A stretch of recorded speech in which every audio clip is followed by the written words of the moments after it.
Thank you, everyone, for joining us today. We are thrilled to have Chris, CEO and founder of MemoryFox, with us today. He's going to be telling us all sorts of great insights and advice about how to elevate your mission and exceed your goals with video storytelling, something that's so important in the nonprofit community. So we are thrilled to have his expertise today.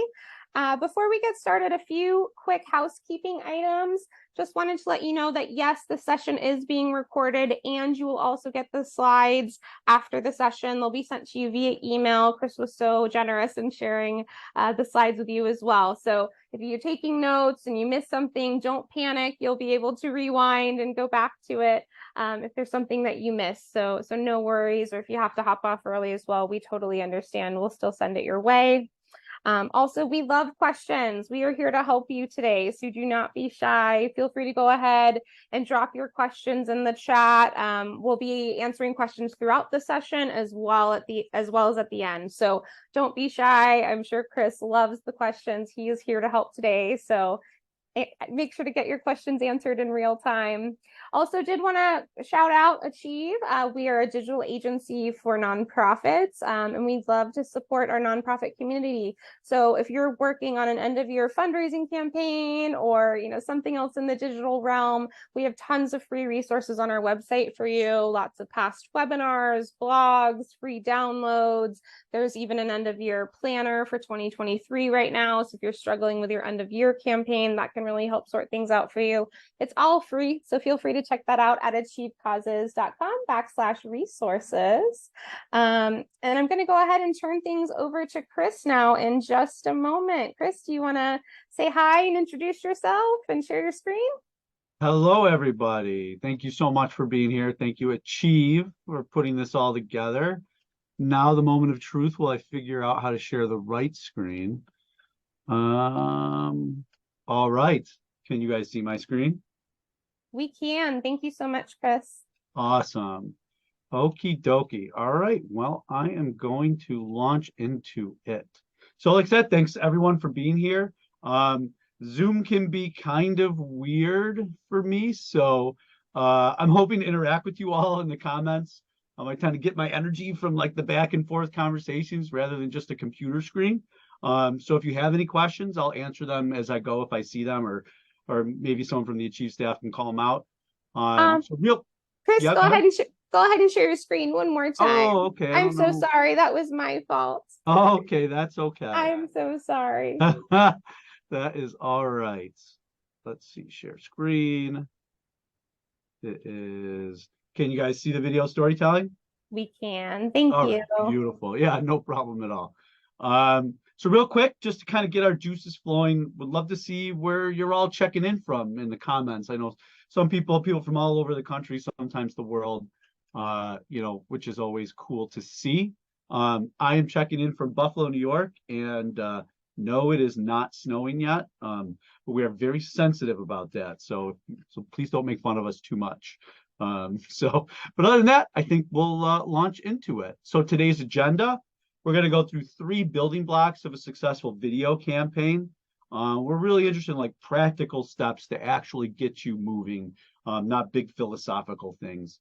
4 strategies to collect great content all year long, so you have a nice like flow of content coming to you. And then 5 ways to raise more using video. I kind of like just some quick tips that hopefully will get the ball rolling and can help you guys, take your video fundraising to the next level. And then we'll finish it up with some questions and some free resources. All right, so before we get started, I think everyone would benefit from seeing how others here today are using video as a part of their marketing and fundraising processes. So go ahead, if you could, and pop that in the chat if you're feeling like you want to share today. You could be taking video with your phone at events.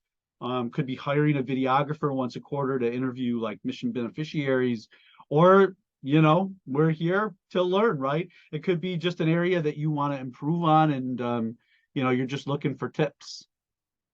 Short form educational videos, yeah, those were always good. I know, Carly, you've been in a lot of nonprofits doing stuff like that. Anyone else leveraging video? Are we here to learn how to leverage video? Because it could be that too. But like I said, we're obviously very passionate about videos, so anything we can do to help social media and ads, of course, those are the big ones. 20th anniversary videos. Like anniversary videos, I feel like are my favorite because they incorporate, I'm a big history buff, right? And if you've been around for 20, 50 years, I mean, think about the amount of people that you've touched or have been a part of your organization. Certainly donation pages are great as well. So thank you all for sharing. I know infographics. That's pretty cool. I'd like to actually hear more about that because I love that. So, all right, well, let's kind of launch into it. So a little bit about myself. I don't know if you could tell by my like wild hand gesticulations, but I grew up in a very Italian family up here in Buffalo, New York, and we used to tell a lot of stories around the dinner table. And I swear at least like 80% of them were true. But after that, I got a little older and I joined the Army. And while I was in the Army, I had the privilege of traveling to some unbelievable locations. I lived in Germany, Alaska, spent time in Iraq and Afghanistan, very ancient storytelling cultures. And along the way, I learned a lot about the power of storytelling to connect with and through different cultures and through different socioeconomic backgrounds, especially in the Army as well. Because storytelling is a primal human function of how we all connect, right? And I loved storytelling so much that when I got out of the Army, I originally built MemoryFox as a way to interview pre-dementia elderly to be able to get their life stories, to be able to pass down across generations. And along the way, the Naval Museum in Buffalo asked if they could use MemoryFox to collect stories from veterans for a fundraising campaign, video stories. And I was like, oh, that's a pretty cool idea. I would love to support that. And it's kind of one of those, well, the rest is history after that. And that's why I'm so passionate about storytelling, video storytelling especially. I'm a huge nerd when it comes to it. So if you ever want to just chat, feel free to reach out. I just love stories and I love video storytelling. It's what makes us human, right? And so if you'll allow me, I'd like to kind of take you back to when I first kind of realized that storytelling was important and really mattered a lot. Like I said, I used to be in the Army, and I was a young platoon leader in Iraq on one of our first patrols. And we were traveling through the desert about 45 minutes to this small village called Kasalia, small oasis village. And kind of what happened next completely changed my life. But don't worry, in a good way. So we get to this village and we're immediately greeted by huge craters in the ground, like the size of vehicles. And most of the buildings have been completely reduced to rubble. And the place was completely abandoned, except for one person. There was one old man that refused to leave the village, no matter how much the Iraqi police tried to implore him to leave and how dangerous it was to stay. And so I asked him why he chose to stay. And he told me a story.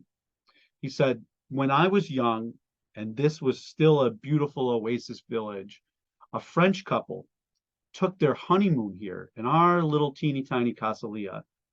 And they used to walk up and down these very streets. And of course, he points to the streets that are now destroyed. And he says, and they used to break bread with us and drink tea and talk philosophy and religion and music inside these very buildings that are now have been reduced to rubble. And if I leave, it's like that story never happened. It's like the stories of this village died. And I was like, oh man, like what a soul, shattering kind of interaction, right? And I was just a young lieutenant just learning about the world. And so I took that story and I took that story to my commander. And then he took that story to his commander. And we were able to prioritize reconstruction of that village all because of the story that he told. And like what happened, right? He told me a story and it worked. And it stuck with me for the rest of my life. And he probably doesn't even know. But we really did invest a lot of our time and money and just resources into reconstructing that village because of the story that he told. And so with video storytelling, you cut out that middle person and you take that storyteller right into the living room of the person that you're trying to influence or trying to get donations from or trying to get a grant from. And so that's why video storytelling is just so important and it's so helpful. and why, like I said, we're so passionate about it. So, okay. Why is video storytelling so important? I'm sort of a stats nerd as well, so I hope you all find it interesting to see some actual numbers as to why video storytelling works. So first, and probably most importantly, right, you'll raise more funds. We all love storytelling. It's important to who we are as humans, right? But it has to drive fundraising results to be able to prioritize in your organization. So Classy, if you're all familiar with the fundraising platform, they did a study and they found that funding campaigns that incorporate video receive 114% more funding than campaigns that don't have video in it, which totally makes sense, right? Video really gives you a window into the people and the mission, like nothing else, right? Short of them actually being present at your programs. And second, it's more memorable.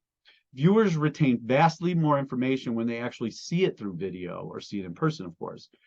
People telling stories to other people is a primal human function. Video replicates actual visual storytelling before most people could even read, right? It's as ancient as Homer's Iliad and Odyssey or Gilgamesh. People didn't read those stories back then, right? They were told them in person. And so our brains are wired that way. And finally, it's what people want. Now, if you're like me, we can holler at the moon all we want, but modern tastes have changed, right? With the advent of all these endless streaming apps and video has become the most important way to generate brand interest. Short form video like on Instagram or TikTok, it just has exploded as attention spans have sort of dovetailed. And so we want to tell stories that meet the tastes of the times. And I feel like in a lot of ways, nonprofits have been given an impossible task of standing out on all these platforms in this increasingly crowded attention economy, as they call it. But to us, and hopefully authentic grassroots video storytelling with community generated content helps level the playing field against those large corporations or even some of those really big nonprofits that just have endless funds. And so here's one of my favorite examples of our community of users. Kids Health Connections collected community-generated video stories to submit alongside their grant application. They wanted to give video into their mission, and it worked, and they got the grant partly as a result of this video and the other videos that they shared. And so let's take a look at it real quick before commenting on it, of course. Hopefully you guys can hear it. And I love that they help me and they motivate me and push me up when I'm feeling down and I stop or I'm say I can't do it. They always say I can't, but I always say I can, but they always say I can do it. Never say you can't. So I love that they motivate me all the time. And we're strong, fit kids. Yeah, right. I mean, that is the best of the best, right? An authentic, engaging video that brings the mission right into the funder's living room or their office. This is the type of video that like corporations spend millions trying to replicate, right? And mostly it always people like us, we see right through it, right? Because we are in the business of authenticity. And you have this happening every single day at your organization, all these beautiful stories, whether it's volunteers or people who are mission beneficiaries or donors. They're every single day. And so our mission is to help you collect those things or for you to be able to do it on yourself. Okay, so we know video is important and we know what good video looks like. So how do we actually get started collecting it? So this is a simple framework that we actually use at MemoryFox to help develop video strategy. But it does not require actually using MemoryFox. It is literally something anyone could use at any nonprofit. And when I say simple, I really mean simple. Video does not have to be hard, and it is truly accessible to everyone if I could ever tell you anything. If you stick to this tried and true strategy, you'll always end up with great video and a great plan to get that video out into the world. So let's get into it. So step one, before you even go talk to someone, start at the end result. What are we trying to accomplish here? Is it for a social media campaign, a donor report, for a grant, for a gala maybe? What type of content would be best for that output? A slideshow, a single video, could be a snippet for Instagram stories. Of course, your choices are endless, but start with the outputs and then move your way backwards from there. And so as you think about who to collect community generated content from, step 2, what type of content will satisfy the requirements for step 1? Do we want testimonials, or do we want maybe a video of the mission in action? Do we want videos from mission beneficiaries, or do we want it from volunteers, or maybe thank yous or a happy birthday message from the staff? There's obviously endless things that you can do to the inputs that would satisfy the conditions of step 1. And then finally, know what you want to, now that you know what you want to accomplish, what are the questions that you want to ask that will elicit great responses?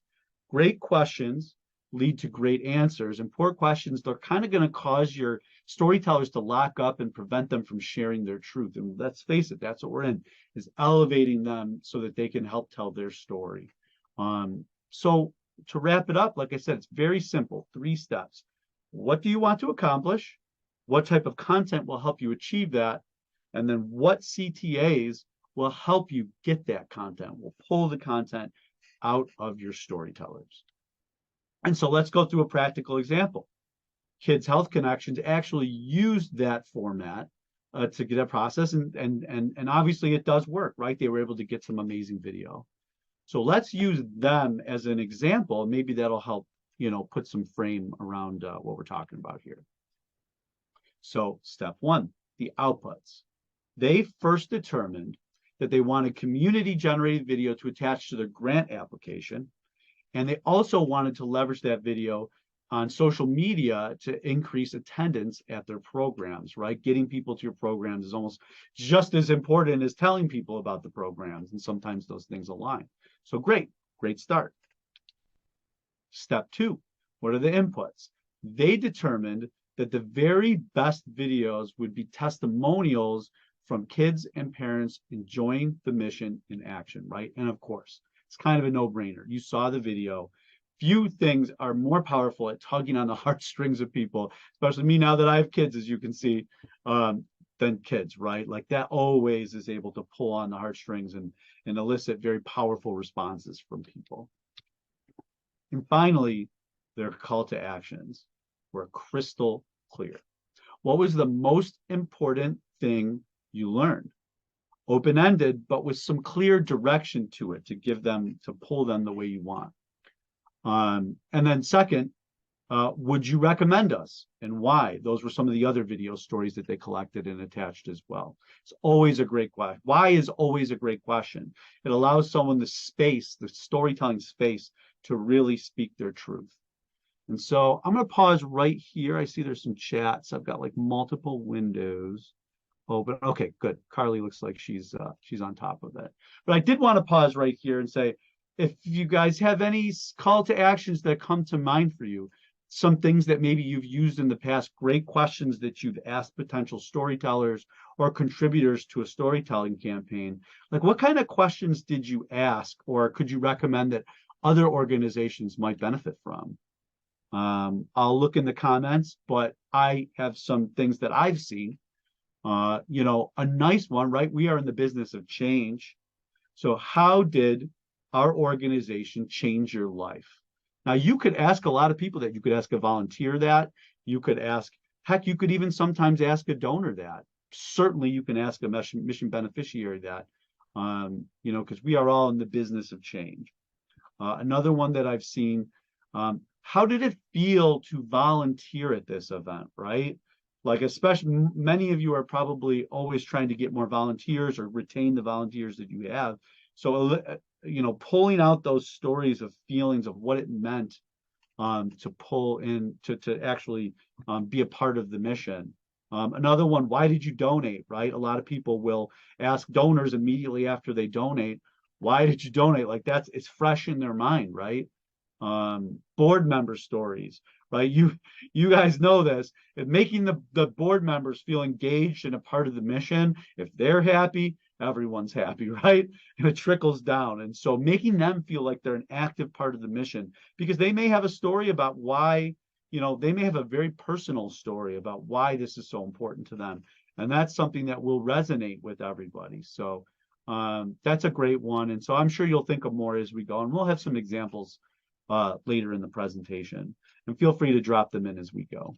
But yeah, the questions, don't sleep on those questions. The questions are maybe the most important part to pulling this all together, because you could do a great job on the other pieces. But if the questions aren't real and meaningful, you might not get the responses that you're hoping for.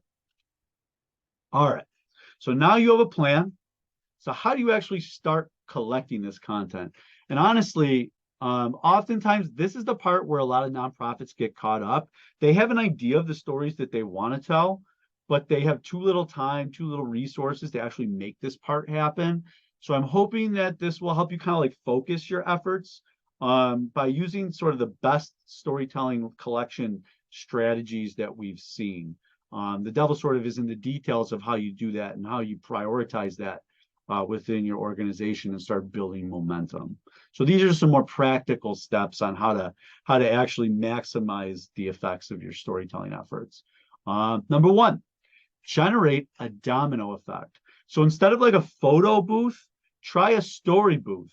If you're using neither, all of your programs, all of your events, galas, what have you, setting up some sort of story booth where people can I don't know if you guys have ever seen StoryCorps.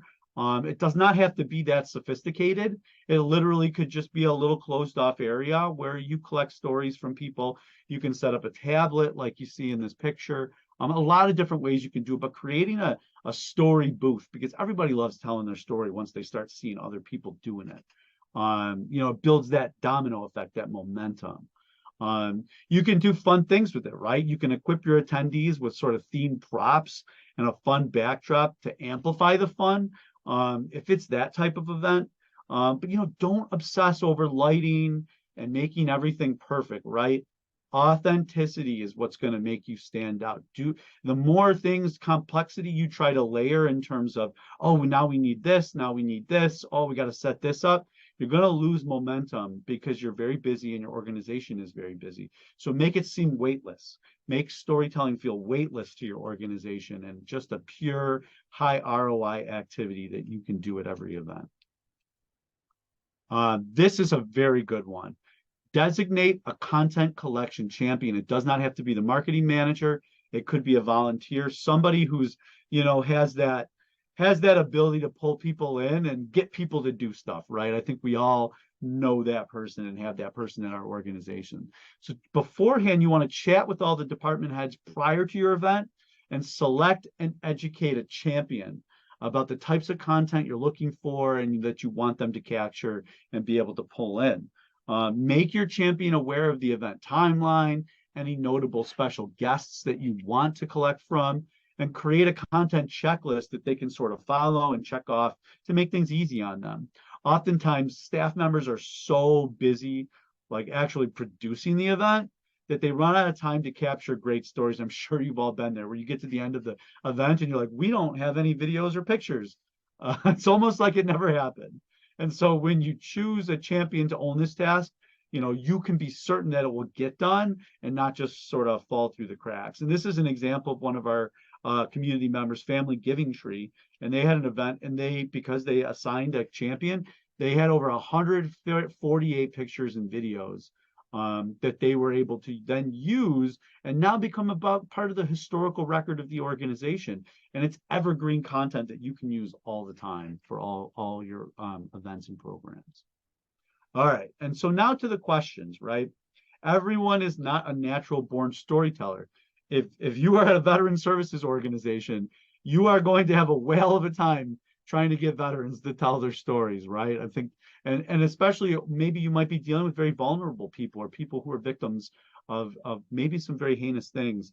And so getting them to tell their story, can be very difficult. And maybe you don't need their story. Maybe you can sort of get the stories of volunteers to talk indirectly about them. But it's all in the questions, right? And so we've got some great question examples. So instead of, tell us your story, which is very open-ended and could be anything, try, how did our organization, help you overcome the challenges that you were facing. You're tying it to an event, you're tying it to a change moment. We are in the business of change, and so showing that change is important, and getting them to talk about that. And once they start going, I think you'll get great results. Another one, tell us about the volunteer work that you do. Very open-ended, right? They could end up talking about anything, right? Tell us about the first time that you volunteered with the organization. How did it make you feel? You're tying it to a specific event and a specific time for them, and they'll be able to transport themselves to that event and to that time of how it made them feel. I think that's a beautiful question. And like I said, tying it to that event really makes it feel more tangible. All right, this is a big one, right? Don't be afraid to ask. This goes into like selecting the right champion. They need to be that sort of fearless person. I know my sister is like that. And she'll go up to anybody, right, and ask them questions. I'm a little more reserved when it comes to that stuff, but everybody's different. But don't be afraid. And so this is a picture that I love. It's obviously very near and dear to my heart. And I love this story because it's about our marketing director, Carly Euler. And she always tells it. Her mantra is, they can't say yes if you never asked. And I might be kind of ruining the story, and she'll yell at me afterwards, but she reached out to she worked at a veteran services organization, and she reached out to an actual Vietnam Medal of Honor recipient named Colonel Barney Barnum. And he actually served as the Assistant Secretary of the Navy in 2009. So he's like a national hero. I'm sure he's very busy and hard to get a hold of. And she fearlessly asked him to attend an event. And he not only attended the event and told powerful stories, but made a donation and opened up doors to more funding for them, right? And so if you create a culture of storytelling at your organization, by asking for testimonials across multiple channels and multiple people and being fearless in that endeavor, you're going to get great results over time. Every correspondence that you have with your supporters is a touch point and an opportunity for a conversation, and to include them in your story by having them tell their story. You can conclude your monthly newsletters by asking for replies. You can put a QR code in there that says, hey, we'd love your videos uploaded to this Dropbox, or maybe if you're using MemoryFox, you'll have other workflows to be able to do that. Your social media posts, you want to ask people for replies to get engagement so that they'll respond in the comments. And maybe you'll only get one. You'll only get one every once in a while. But like setting up, it's about building that culture of storytelling where you're fearless in collecting the stories that you need to move your organization forward. And now the scariest one of all. We have been there in the Army. We used to have to take pictures and videos while we were out on patrols. And you can imagine, like, we would keep all these pictures and videos just in the same way as a nonprofit would. And if you're not organizing those in a good way, it's just a complete mess, right? And then people change over, new people come in, and they try to go into that Google Drive, and it is just a complete mess. And so here's some tips on how to do it sort of in a DIY fashion that can help you. Now, if you're using a system like MemoryFox, it all gets auto-organized and takes care of all this stuff for you. But if you're going to do it yourself, here's some great tips on how to do it. So we highly recommend using a cloud storage, right? This is the lifeblood of your organization. So having it uploaded and not on one device that could get destroyed or whatever. This is the history of the people who lived your organization. And someday you'll have a 20th anniversary. Maybe you'll have a 50th anniversary, and this content is going to be gold. So having it safe on the cloud is going to be crucial. I highly recommended using, you could use Google Drive or Dropbox. I know there's a lot of different, cloud tools out there, but pick one and then organize them in a fashion and have that fashion be documented. So create folders for all of your campaigns or events, and then master folders for each year. And that has been a good way that I've seen people organize it on their cloud storage. But there's more to it, right? You're going to want to put like a spreadsheet in each one of those folders that links to each piece of content so that you can find it easily. And you're going to need all those data points about it. What event it's from, when it was collected, who's in it. So you're going to need a Google Doc also linked to it in that Google Sheet that has the narrative, right? Because 5 years from now, you're not going to know who's in that. You might not even be there anymore, but someone else will be. And they're not going to know who's in that because you need to track, all those pieces, right? And then finally, and this is a very important thing because we can all get in very big legal trouble for this, especially if you're dealing with children or people who are, have suffered, in some way. Create a PDF and upload the consent of the people consenting to their content being used. That may not, you might not be afraid of that, but years from now, you're going to need it. And you definitely do not want to get yourself into legal trouble, especially if you're dealing with children or, like I said, victims of, maybe crimes and things like that. So yeah, if you kind of stick with this flow, all these slides will be available to you afterwards. So don't feel the need to screenshot or anything like this, but make sure you think of these 4 things when you organize your content. All right. So before we kind of get into the final part, I wanted to share with you 5 quick tips that'll help you raise more money when you're using video. These are just sort of best practices we've learned along the way from both customers and work with a lot of like storytelling consultants, and we're magnets for that. So we just love collecting all these best practices. So number 1, and this was an interesting one that I never thought of before, but don't forget to include stories about your funding journey, right? Who are your best supporters? What foundations have been helpful to you or individual donors? They are a part of the story, and they might actually help you build credibility and build momentum.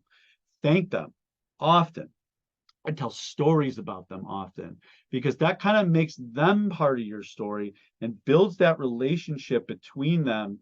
Because once you combine those stories, now your story is together forever. And so make them feel a part of that story, and then you'll see your recurring donations start to increase. Next, keep it short. Unlike me, keep it short. I mean, like, let's face it, right? Modern tastes have changed. And like I said, we may not like that, but that's just sort of the way it is in this modern media landscape. And so know the limits, like do the research for each social platform that you leverage, and always stay up to date on like the optimal lengths for each medium. Instagram is different from TikTok, which is different from Facebook, which is different from Twitter, and which is different from your newsletter, right? And so think of all your highways to your donors and your community, and figure out what the optimum lengths and content types are for each one. And then just double down on that. Pick 3 to 4 that you do really well on, and don't try to, try to be the master of all of them, but pick 2, 3, 4 that you do really well on, and figure out ways to give them short, cool videos and what the optimal lengths are for each of those avenues. But those things shift, so I won't give you a list because I feel like every year it changes, and let's face it, it always seems to get shorter. And so always think about that as like, how can I get to just really the juice and get it out to them? 3, this is another cool one that Carly taught me, is share a single story over time. One of the things that we like to do is like a What We Do Friday Instagram series, where every Friday we share the story of a customer. And I think that really applies to nonprofits as well, right? Because it's consistent content that people can look forward to. Now, for you have much better things, right? We are in the business of change, and change is what we exist for. So showing change over time, you could follow a mission beneficiary who allows it over the course of a year of how the mission helped them. Or you could follow you could just tell stories of events that you're happening. They know every Friday we're going to interview a volunteer, or every Friday we're going to do a silly thing with one of our employees or something like that, right? Could be anything. But sharing that single story over time is such a really neat way to create a meta story overlapping all the individual stories that you can tell. And you can plan that, right? Like if you plan that in January, you have a guide for content all the way to next January. And it could culminate in your gala where you unveil like the final video. So I thought that was a really neat one, and I think hopefully you guys enjoyed that. Consider adding video, and I kind of touched on this already, to all of your important channels. Find a way to get it in your newsletters, to get it in your monthly donor check-ins. It could be anything, right? Leverage QR codes. If you're sending out physical, we're a part of a co-op, and I just got a physical, newsletter in the mail, and I was like, man, I need to reach out to them because they could be having video, like could have people scan a QR code, and it could show a great video of the staff saying thank you, or it could show a farmer, like actual where the food actually comes from, like all these cool things that you can do. So get creative with your video and figure out how to integrate it into all of your platforms. But don't try to have too many, right? 3 to 4, and just focus on those and how we can get video in those. And then you can expand over time if it's necessary.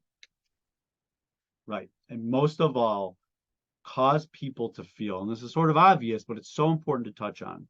Come from a place of love and empathy and delight your community with real, genuine, authentic video that gives them a window into your mission. There is nothing more powerful in the world.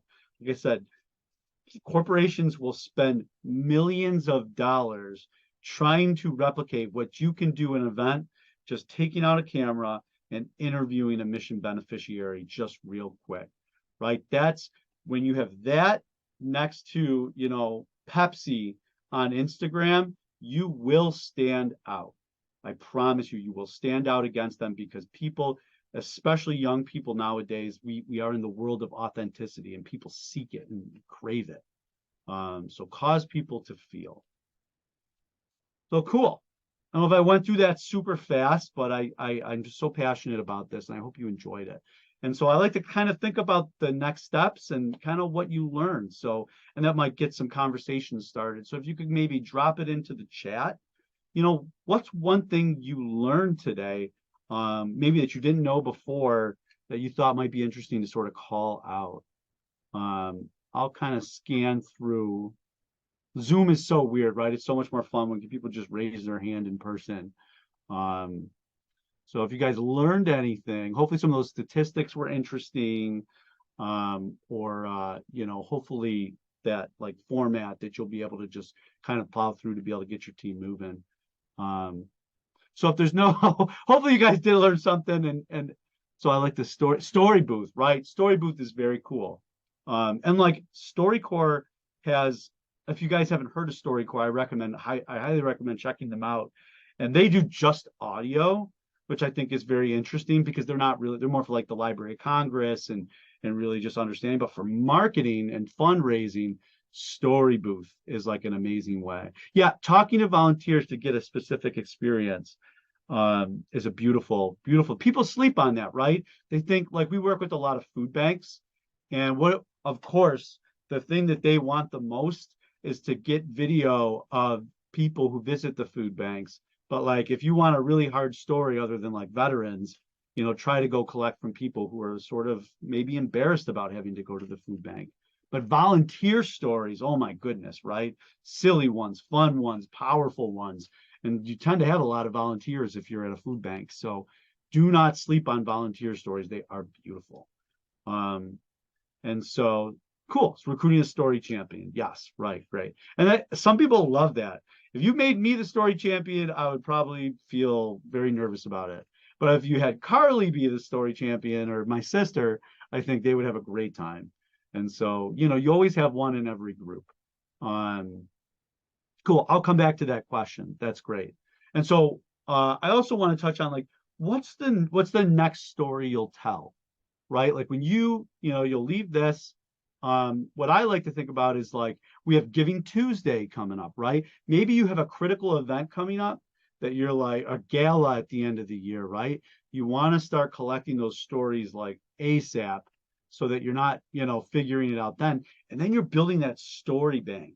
And once you imagine you had a story bank of, hundreds of stories about your mission, Like you'll never want for stories. You always have the right story for the right person at the right time in the right event.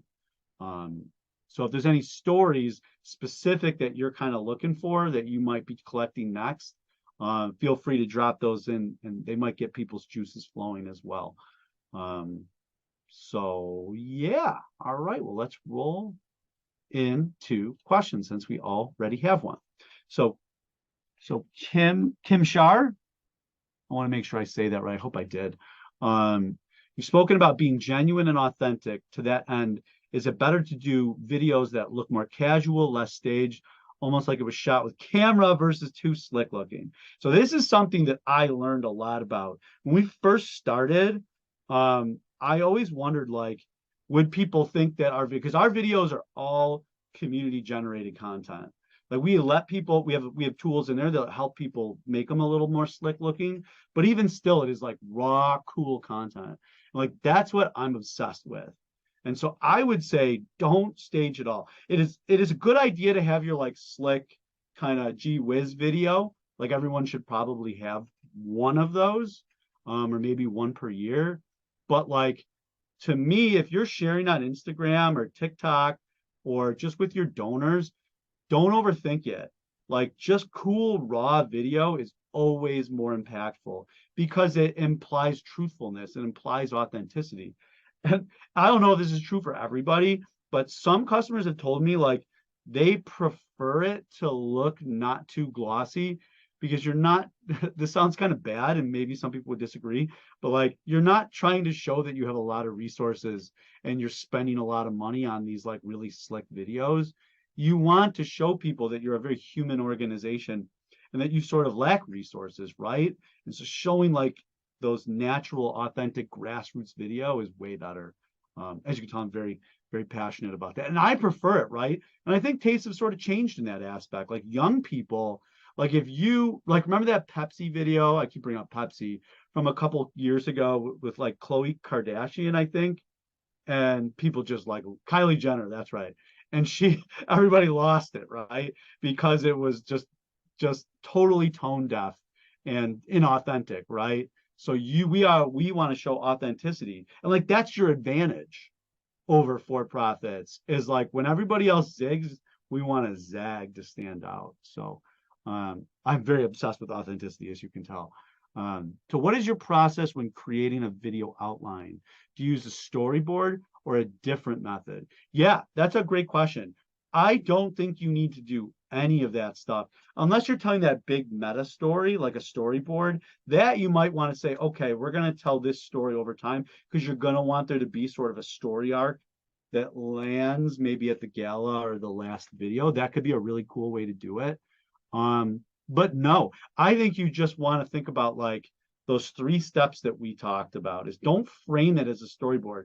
This is okay.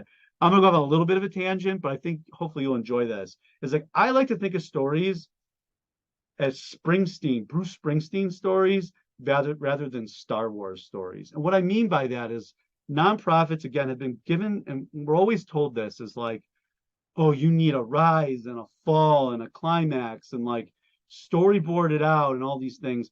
I don't know if anybody's checked, but like that is not the real world. Like in the real world, the people that are mission beneficiaries, like there are many rises and falls, many fails and wins and all these types of things, right? And so we're told that we need to stand out on social media by telling stories like for-profits who want to tell this great story about how the product saved them, how this vacuum changed their life. But like we are in the business of like real authenticity. So think of them not like Star Wars stories, but think of them as Bruce Springsteen stories, or pick a musician. This is a great storyteller, right? Paul Simon, like individual snippets that tell a bigger story, right? Because people are messy, stories are messy in real life. You want to show them that messiness. So that's another thing that I feel like is really cool is Springsteen versus Star Wars. Joseph, can you talk about apps, programs that we should invest in to make video production easier? So many of us have small staffs with people wearing many hats. Yeah, like I said, I mean, obviously I could tell you all about MemoryFox, and like that was the foundational principle of it. When I worked with that first naval park, is literally it was a executive director, a marketing manager, and then a whole ton of volunteers who were old veterans. And like I can speak to that, like they're not going to be the ones who can do that stuff. And so what we realized is like, hey, they need an easy way to be able to collect all this and then be able to organize it one place and then be able to share it in all these cool, interesting ways. So certainly MemoryFox. But I think there's DIY ways to do that, right? Is is with a small staff, focus on the things that we talked about earlier, is have like a chief storyteller, right? It doesn't have to be the marketing director who also is usually wearing like the hat of running the event, but it could be a volunteer, but like be very intentional about who is going to be the person who is capturing and collecting stories. And then counter to that, don't worry about production. Like if I could tell you all anything, like if you are a small organization that does not have the money and time to do impressive, slick video production, don't just forget about it. Just forget about it. Share the cool video stories that you have and just focus on elevating the voices of the people in your community, even if it's raw, even if there's ums and ahs. Like, I don't know about you guys, but I love that stuff. You might need to edit it a little bit, but like, there's plenty of tools out there that can help you do that are free. Canva is probably the best thing in the world. Oh yeah, that's what I should say. Canva. Everyone should have a Canva. You can edit videos in it. You can create mashups. You can create presentations, and it's free for nonprofits. So I guess in a long-winded way, other than using MemoryFox, I think Canva is the other thing that you want to use. So let's see. I hope that answered your question. But yeah, I would say Canva. Any tips on getting volunteers, people to open up? Been struggling to get people comfortable talking about things. They either give shorter, vague answers. Lawyers are always very busy. Or they're a bit stiff and professional and it can feel commercially and not as authentic. Well, here's a fun way to do it. If you guys have any events where there might be like wine at, I think, depending on who the person you're trying to collect from, wine always helps, or a little bit of beer. Nice IPA will open me right up, to much to my wife's chagrin. But I think, look, the most important thing is they need to feel comfortable that you, especially if you're dealing with like difficult things. Veterans are a perfect example. Like if you come at me and you're the NFL who just loves to talk about veterans and how blah blah blah, and I'm like, forget the NFL, right? They are a for-profit that are using veteran stories. This might be a little bit of a hot take, like to me, to leverage their own brand, right? That's meaningless to me, but like is exploitative. So what you need to show is like that you are not exploiting that story, that you are doing the story ethically. And like some of that is just in the interaction and the stories or the questions that you ask and the way you present yourself and the way you assure them. Make them know that you are not just being a tourist in their misfortune, that you are actually, I don't know if this is the right word, I'm still thinking about, like a traveler, right? Like you are a part of it. Like you are with them. Your stories are combined in that moment. If you're sitting around a bonfire, people are going to tell stories like you wouldn't believe, right?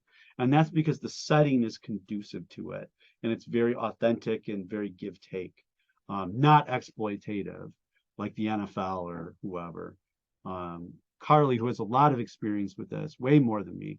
My number one rule is to never ask someone I'm not willing to share. Yes, right. Like show them how simple it is. Show them that your stories are combining. Your stories are not just like putting them, separating them. But we have this conversation all the time. Like some stories are just going to be too hard. Like there may be people in the chat right now who work with people who are victims of crimes, right? Victims of human trafficking and the like. And so don't, feel it out. Obviously, they're going to feel less likely to contribute. And you want to be respectful of that. But so find a way around that, right? find volunteers. Volunteers will definitely talk about the experiences that they've had. Certainly donors as well. So some you might need to avoid, you know, and if lawyers, it sounds like you deal with lawyers, you know, veterans can be the same way too, is we can be a little stiff. Yeah, but have have a set of ethics, have a code, have an ethos to why you are collecting stories, and I think you'll get better results. Um, yeah, any other questions at all? Well, this has been fantastic, and I really appreciate the opportunity to talk about this. Obviously, as you can tell, I get very pumped about storytelling and video storytelling. And so feel free to reach out. I think, oh, we have a, oops, this piece. So feel free to scan this QR code. And certainly Carly just dropped it in the chat, a little goodie bag with storytelling resources. We always work with a lot of like experts in storytelling about how to tell stories ethically, how to really maximize your fundraising when it comes to video, just all kinds of cool stuff. And my contact info, I believe, is in there, but you can always hit me up. I'm dropping it, Chris, MemoryFox.io. Hit me up there or hit me up on LinkedIn. I love, if you can tell, I love to talk about storytelling. And certainly if you ever like an introduction into MemoryFox, it's just a really cool way that we built to collect stories from your community, keep them all organized in one place, and then share them in all kinds of cool ways that integrate with all your fundraising methods. So with that, thank you very much. Everyone have a great day. Hopefully you continue to tell great stories and this was helpful for you. Awesome. Thank you so much, Chris, for sharing all of your great info. I know we got a lot of good